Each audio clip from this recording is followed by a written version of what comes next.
Vous écoutez RFI, il est 6h30 ici à Paris, 4h30 en temps universel. Magali Lagrange.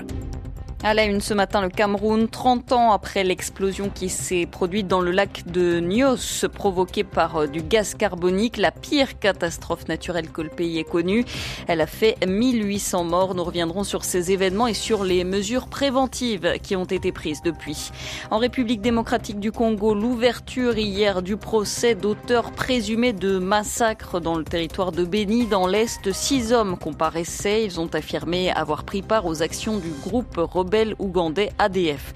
La RDC, où le facilitateur du dialogue appelle à lancer les travaux préparatoires aux discussions dans 2 jours, mardi, mais le rassemblement de l'opposition appelle plutôt à une journée ville morte ce même jour et n'entend pas y prendre part. Au sommaire encore, le Burundi, le congrès du parti CNDD-FDD au pouvoir et un militaire en activité pour la première fois désigné comme secrétaire général de cette formation. Le Burundi et cette médaille olympique, l'argent pour Francine Nyonsaba sur 800 mètres. Nous sommes le 21 août 2016. Il y a exactement 30 ans, une énorme explosion se produit dans le lac Nyos, un lac situé dans le nord-ouest du Cameroun. C'est du gaz carbonique qui provoque cette explosion et qui se propage ensuite dans un rayon de 20 km, asphyxiant les habitants vivant à proximité de ce lac. La catastrophe fait 1800 morts. Une opération de dégazage du lac a ensuite été entreprise pour éviter qu'un tel drame ne puisse se reproduire. Chloé Gandolfo. Une énorme bulle de gaz dans un lac de 90 mètres de profondeur remonte à la surface et explose. Des centaines de personnes meurent dans leur sommeil, 1800 au total, à cause du gaz carbonique qui s'en échappe, hautement toxique. Quelques jours après la catastrophe, un médecin camerounais se rend aux abords du lac Nyos pour secourir les victimes. Il témoignait au micro d'RFI. Presque 36 heures après la catastrophe, le spectacle était absolument insupportable.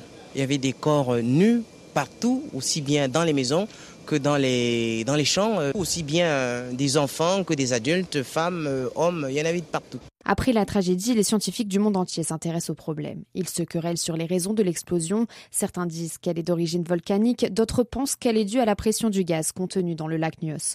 Une chose est sûre, c'est le dioxyde de carbone qui a tué la population sur place. François Le Guern, chercheur français au CNRS, expliquait ce phénomène au micro d'RFI. Quand cette bulle est sortie, elle a provoqué une petite explosion. Une vague qui a détruit toute la végétation sur le pourtour du cratère.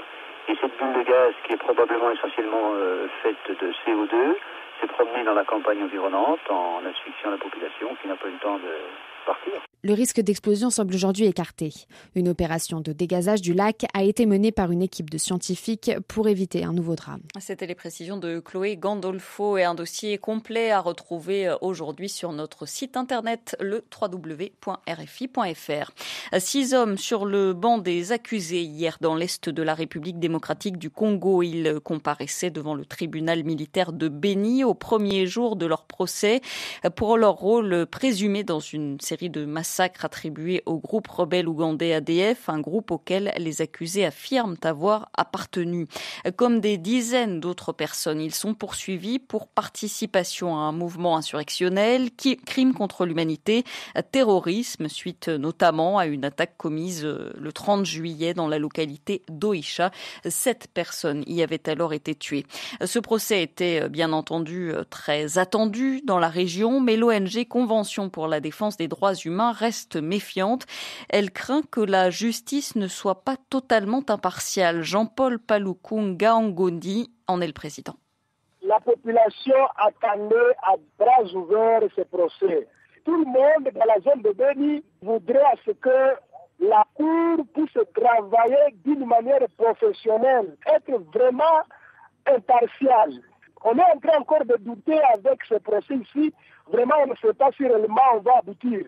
Nous, on se dit, tous ces responsables de FARDC qui n'ont pas pu empêcher le massacre, qui ont laissé la situation pourrir alors qu'ils recevaient des alertes de la population, doivent aussi être interpellés devant la barre pour qu'ils puissent justifier pourquoi ils ne voulaient pas intervenir pour sauver les vies humaines.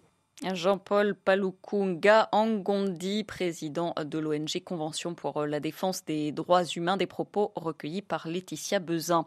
Toujours dans l'est de la RDC, à Bukavu, le colonel Elias Binchi a été assassiné la nuit dernière. Il était en poste dans la plaine de la Ruzizi en 2014, était accusé d'avoir laissé faire les auteurs du massacre de Mutaroulé. Selon ses proches, il était en conflit avec sa hiérarchie et sans affectation depuis 2 ans maintenant. Une semaine après l'ouverture du procès du massacre de Mutaroulé, cet assassinat suscite beaucoup d'interrogations.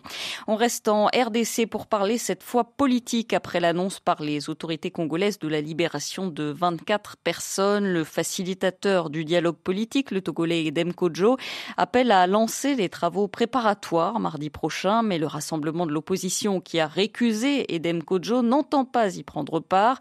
Ses opposants estiment toujours que certaines conditions ne sont pas remplies pour entamer des discussions avec le pouvoir.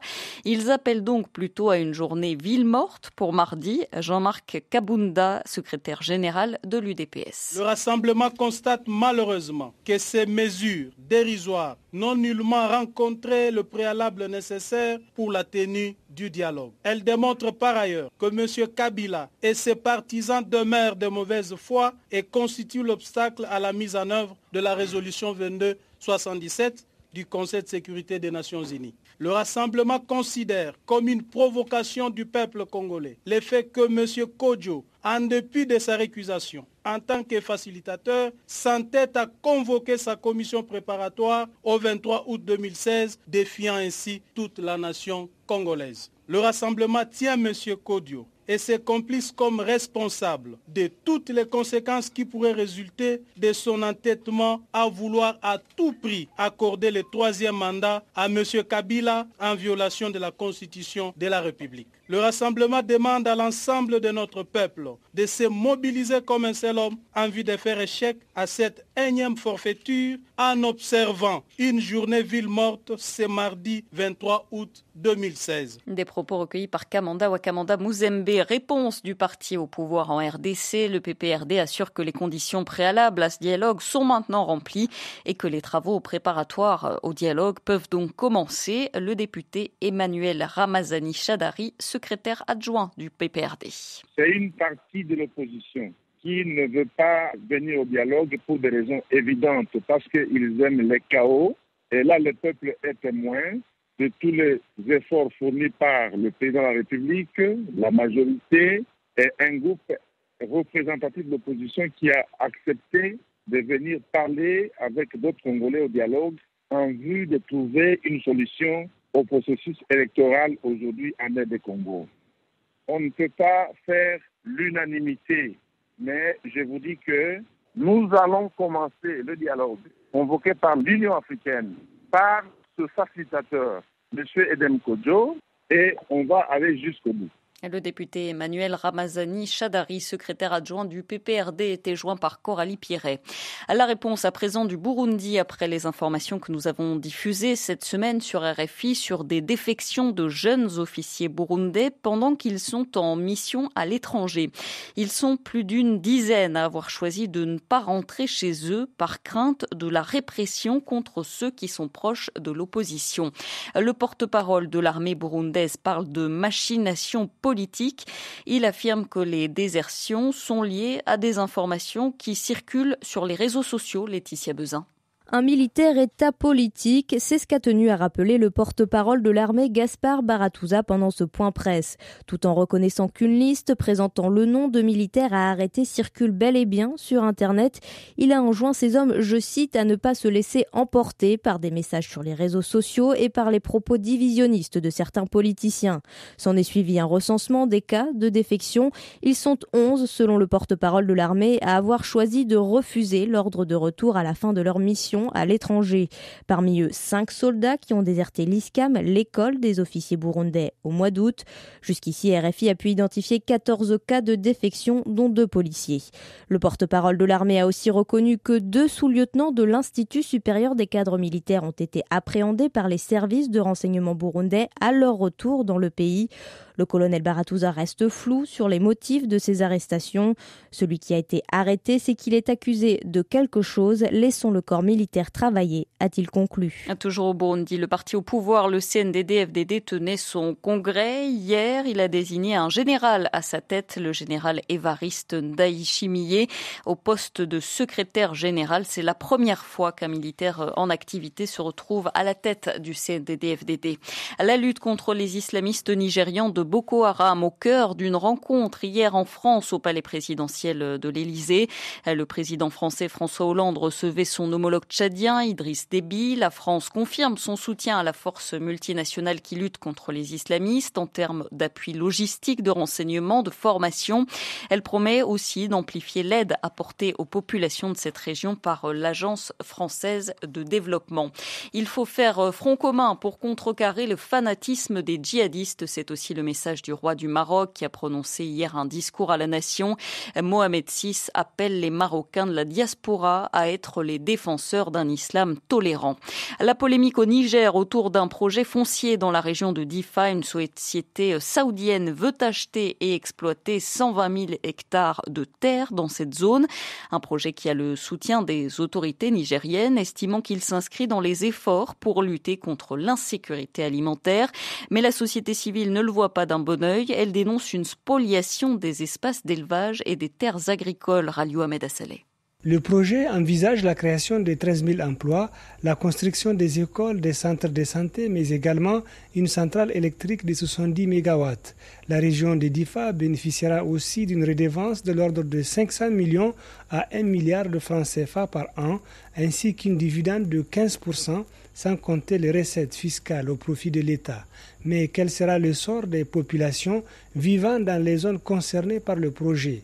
Meirou Malam Ligari, président du conseil régional de Difa. Ceux-là, ils auront un aménagement pour qu'ils puissent continuer à produire ce qu'ils avaient l'habitude de produire. Parce que nous avons prévu donc en aval quand même des unités industrielles. C'est pour donner de la plus-value donc à ces productions au niveau régional. Moussa Sangari dirige un regroupement d'acteurs de la société civile qui dénonce ces projets, estimant qu'il va priver la population des terres qui sont leurs seules ressources. Tout ça est fait au détriment des petits producteurs, les petits éleveurs, les petits agriculteurs, les petits bûcherons, etc., les pêcheurs, tous ces gens-là qui vivent des ressources, par exemple, d'une zone comme la zone du lac Tchad de la Komadougou. Pour ces projets, les études de faisabilité et d'identification des sites ont déjà été menées. Il reste à conduire les études d'impact environnemental et social. Ralio Ahmed Assaleh, Niamey, RFI. Le nouveau Premier ministre tunisien Youssef Chahed a dévoilé hier la composition de son gouvernement d'union. Une nouvelle équipe rajeunie qui comprend 8 femmes. Pour être validée, elle doit encore faire l'objet d'un vote de confiance du Parlement. Direction Rio au Brésil pour parler d'une médaille historique pour le Burundi. Francine Niyonsaba a terminé deuxième du 800 mètres cette nuit derrière la Sud-Africaine Caster Semenya. C'est la deuxième médaille olympique de l'histoire du Burundi. Elle est donc en argent. Christophe Jousset. Francine Niyonsaba brandit un point rageur en passant la ligne plus d'une seconde après Semenya. La Sud-Africaine était intouchable cette saison. Finir juste derrière elle, c'est comme une victoire. C'est fantastique, dira la Burundaise qui a tout tenté en attaquant à 300 mètres de l'arrivée d'une manière qui n'a plus rien à voir avec ce qu'elle faisait aux Jeux de Londres. À l'époque, on l'avait vue se retourner pour situer ses adversaires. Elle ne savait pas encore utiliser l'écran géant. Elle avait pris la 7e place en finale. Francine Niyonsaba a maintenant 23 ans et son palmarès a pris une toute autre allure cette année. À son titre de championne d'Afrique 2012 s'est ajouté un titre de championne du monde en salle et désormais l'argent des Jeux de Rio, un événement pour le sport burundais 20 ans après la première médaille olympique de l'or gagnée par Vénuste Nyongabo sur 5000 mètres à Atlanta. Christophe Jousset, Rio, RFI. À 6h44 ici à Paris. Afrique Matin sur RFI.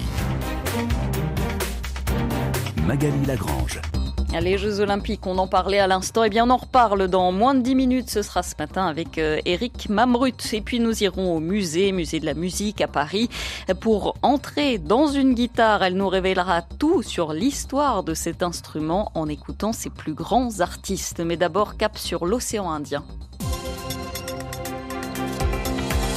Nous recevons ce matin le Premier ministre de Madagascar. Près de 2 semaines après que son nom a été cité dans une affaire de détournement de fonds publics, Olivier Mahafal dément catégoriquement les soupçons qui pèsent sur lui et tient à s'en expliquer.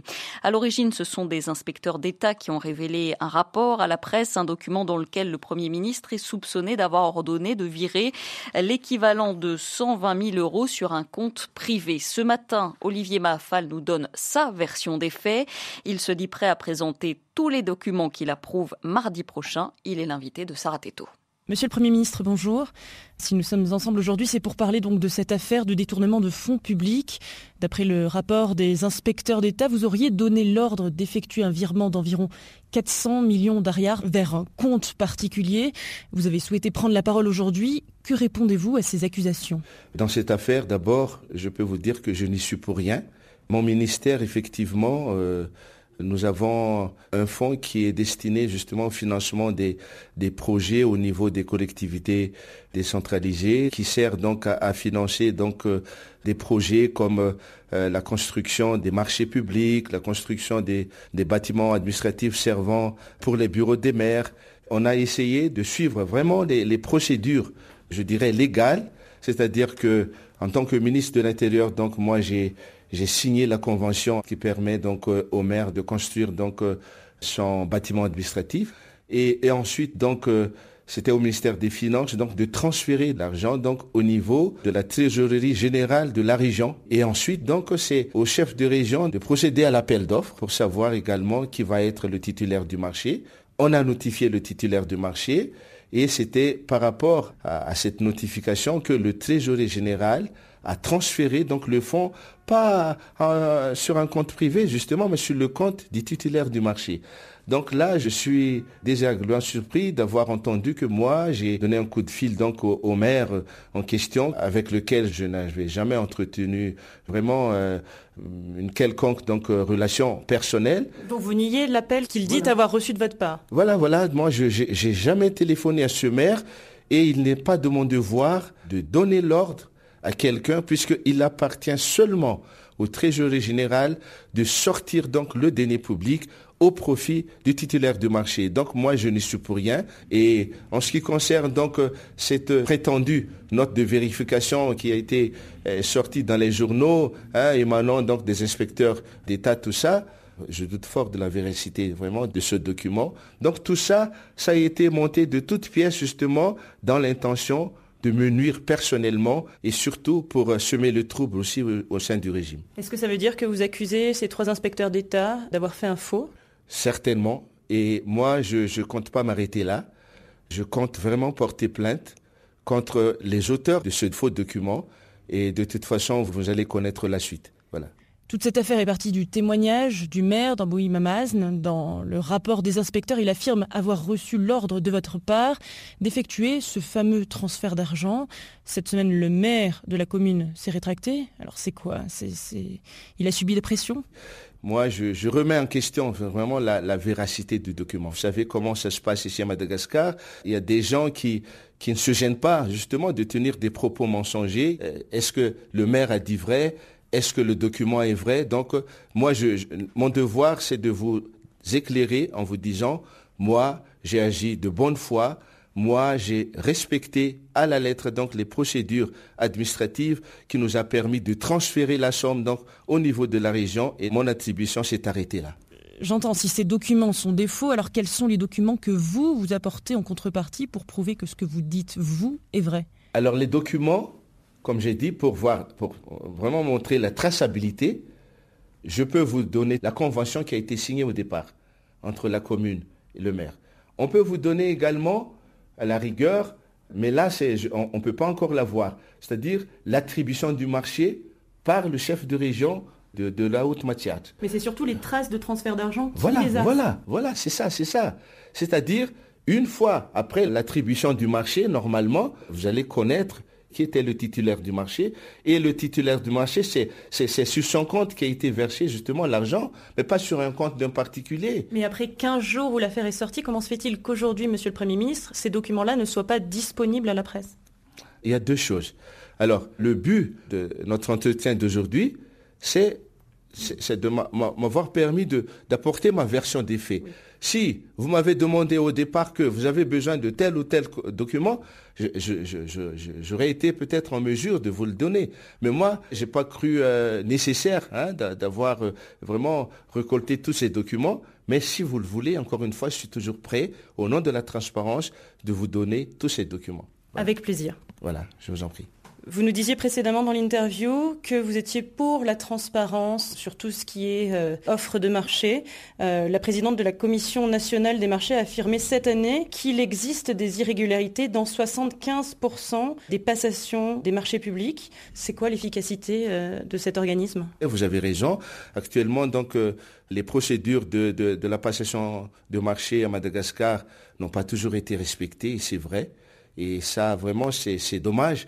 Mais justement, on est en train de rectifier le tir pour qu'il n'y ait plus vraiment de manquements qui portent atteinte justement à l'orthodoxie financière.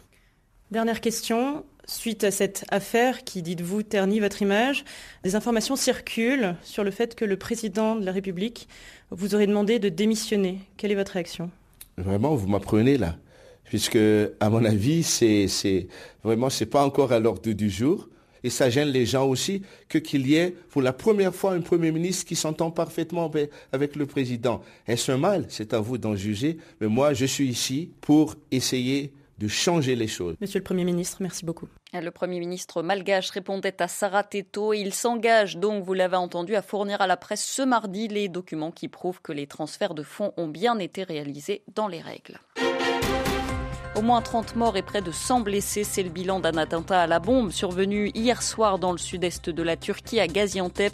L'explosion s'est produite lors d'un mariage dans cette ville proche de la frontière syrienne. Plusieurs responsables politiques ont évoqué la possibilité d'une attaque suicide. Le président turc affirme quant à lui que le groupe État islamique est probablement l'auteur de cette attaque. En Libye, alors que les combattants du groupe État islamique sont acculés dans la ville de Sirte, l'aviation du gouvernement d'union nationale survole le pays pour empêcher l'éventuelle fuite de djihadistes. En France, l'ancienne ministre Cécile Duflot officialise sa candidature à la primaire écologiste pour la présidentielle de l'an prochain. Le socialiste Arnaud Montebourg, lui aussi ministre au début du quinquennat de François Hollande, pourrait annoncer aujourd'hui sa candidature à cette présidentielle. Les Jeux Olympiques de Rio au Brésil, ils se terminent ce dimanche à suivre la finale des handballeurs français face aux Danois, l'équipe de France de handball en quête d'un 3e sacre consécutif après 2008 et 2012.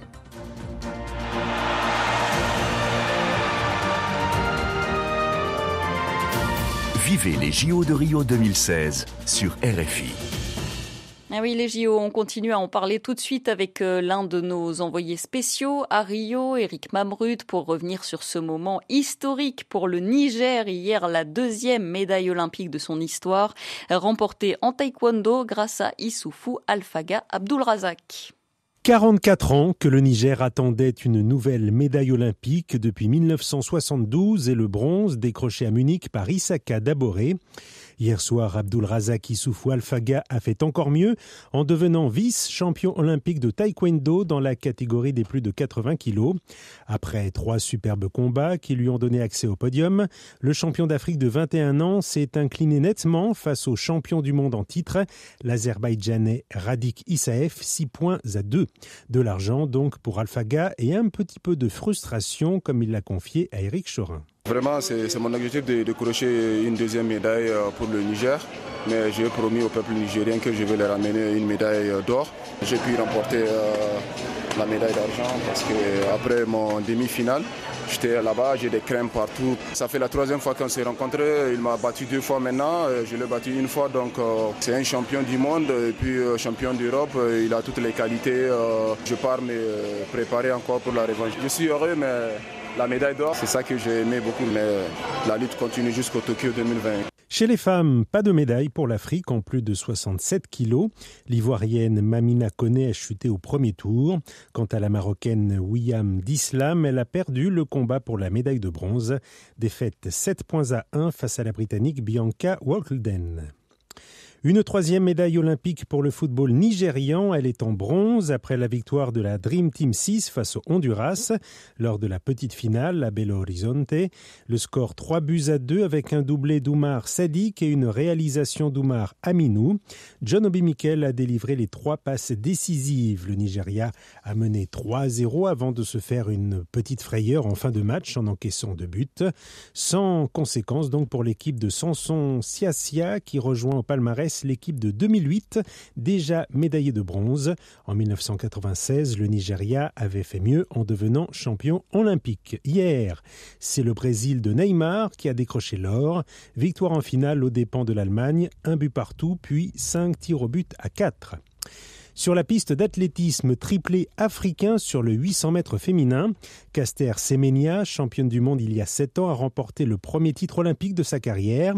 En 1 minute 55 secondes 29 centièmes, nouveau record national. La Sud-Africaine s'est imposée facilement devant la Burundaise Francine Niyonsaba, qui à 23 ans monte pour la première fois sur un podium des Jeux. Écoutez sa joie recueillie par Olivier Pron. Francine Niyonsaba. C'est très fantastique. J'ai obtenu la médaille d'argent. C'est la première fois pour le Burundi. Je suis très contente.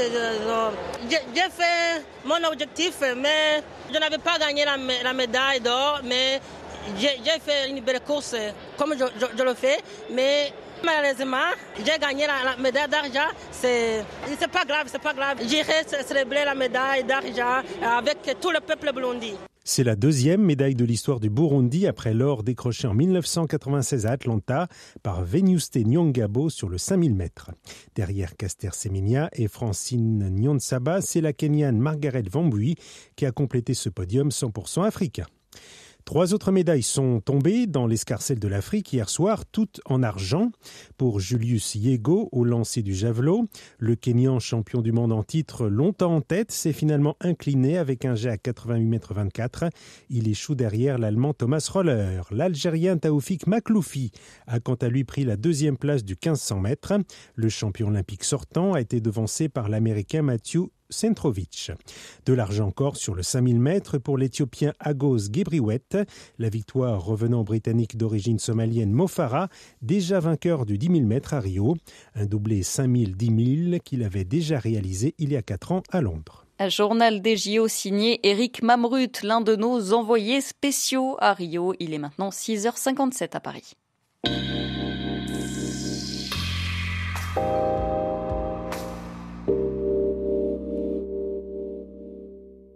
Une guitare géante a pris place dans le hall du musée de la musique à Paris. C'est une sculpture dans laquelle les visiteurs peuvent entrer. À l'intérieur, ils découvrent l'histoire de cet instrument au son de Jimi Hendrix ou Paco de Lucia. Une exposition gratuite qui permet aussi de s'essayer à jouer. Quentin Pérez de Tudela. Pour tous ceux qui aiment plaquer des accords, 4 guitares en accès libre. Jean-Baptiste s'est tout de suite installé sur un banc pour jouer quelques morceaux. D'entrée de jeu, on voit qu'on peut venir jouer, essayer des instruments. Ça, c'est vrai qu'en tant que musicien, c'est vachement bien. C'est peut-être moins frustrant que le musée lui-même, étant donné qu'on voit beaucoup d'instruments, mais qu'on ne peut pas forcément y jouer. Là, c'est ce côté-là qui m'a bien plu. Puis bon, on voit pas mal de modèles de guitare, ça retrace bien l'histoire de la guitare, c'est assez intéressant.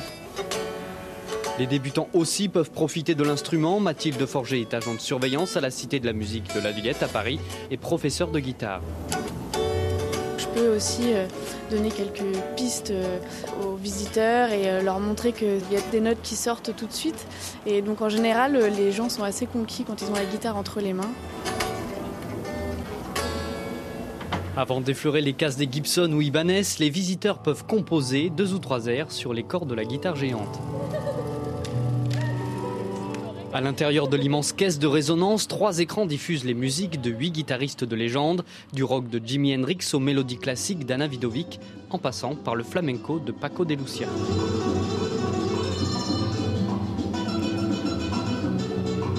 Côté pédagogie, des écrans tactiles retracent l'histoire, les mécanismes de résonance de la guitare, un dispositif numérique accessible à tous, comme l'explique Alice Martin, directrice adjointe du musée de la musique. On a différentes interfaces qui permettent de naviguer à l'intérieur d'une guitare. Donc là, on a fait appel au laboratoire du musée de la musique qui, grâce à des techniques d'endoscopie, et de radiographie 3D permettent de voyager au cœur de la guitare. Donc ça, c'est tout à fait novateur et c'est ce qu'on montre ici. Partenaires de l'exposition, les collections du musée de la musique de Barcelone en Espagne et de Roskilde au Danemark ont également été numérisées. C'est un projet de coopération européenne qui se base sur les nouvelles technologies pour montrer en fait nos archives communes aux 3 musées. Et donc on a fait appel à un partenaire technologique pour matérialiser via ces technologies toutes ces guitares. Des accords à la Jimi Hendrix que vous pouvez entendre jusqu'à la fin du mois de septembre à la Villette et qui s'exporteront ensuite dans toute l'Europe pour inspirer peut-être les futures légendes du rock. Dans quelques secondes, vous retrouvez maintenant Michael Ponge. Bonne journée à tous.